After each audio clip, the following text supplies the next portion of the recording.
The sea was brisk beneath a bright blue sky, marred only by cotton candy streamers of white. No land was visible in any direction, and the one thing that might catch the eye of some far-ranging, broad-winged lizard bird was a lonely wake that stretched behind a battered rust-gray shape, pitching tiredly across the long, deep swells. Such a creature might turn to join several others of its kind, seemingly effortlessly coasting along, pacing the strange ship. The flyers stayed off either beam, avoiding the hint of foul-smelling smoke blurring the tops of 2 of the 4 funnels standing high above the narrow hull. Occasionally, one of the lizard birds dropped back and snatched a morsel from the foaming wake, but most maintained almost unerring stations as if shepherding the exhausted ship along. It had been a tough couple of wars for the old U.S. Asiatic Fleet 4-stacker destroyer U.S.S. Walker DD-163. The first one nearly killed her. This one, a far different war on a wildly different Earth, had destroyed her, for all intents and purposes, once already. Refloated and rebuilt after the desperate Battle of Balkpan, where she defended the Lemurians against the hated semi-reptilian Grik and the mighty Japanese battlecruiser Amagi, in a place that should have been Borneo, Walker had steamed straight back into action against new enemies across the vast Pacific or Eastern Sea. Again, she and her mixed human and Lemurian American crew had accomplished more than anyone had a right to expect, but it had cost her dearly in bruises and blood. Now she was nearing the imperial island appropriately called Respite, where she'd lick her wounds and catch her breath before heading home to Balkpan and a much-needed overhaul. "Attention!"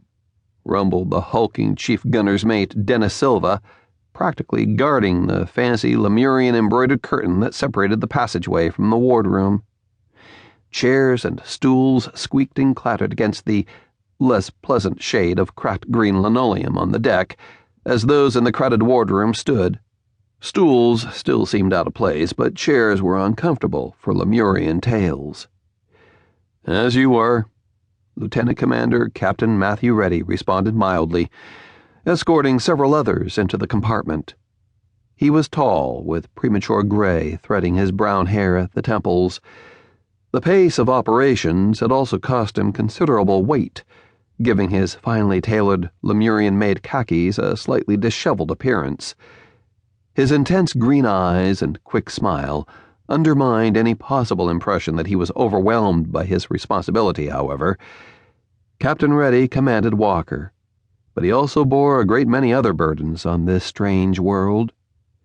Not only was he High Chief of the American clan, which now encompassed virtually all Lemurian marine and naval personnel, but he was also Commander-in-Chief of all Allied forces, SINCAF, by acclamation, of all the powers united beneath or beside the banner of the trees. The wars had been as hard on him as they'd been on his ship, but, like her, like nearly everyone, he'd risen to the challenge.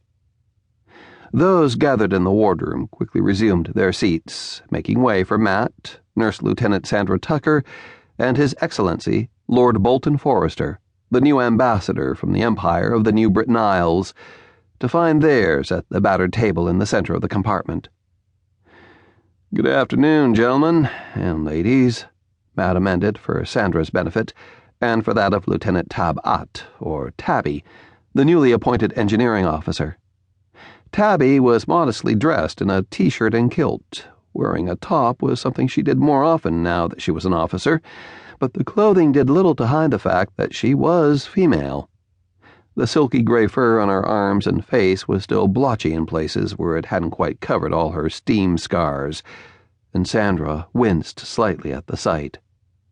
Her expression turned into a satisfied smile at the thought that Matt, and every other human in the Navy, was going to have to start getting used to the idea of female officers of all sorts. She almost laughed out loud when Matt frowned at her. There had been female cats aboard ever since Walker started supplementing her dwindling human crew with Lemurian cadets. That was the Lemurian way, and if Matt wanted sailors, he had to take both genders.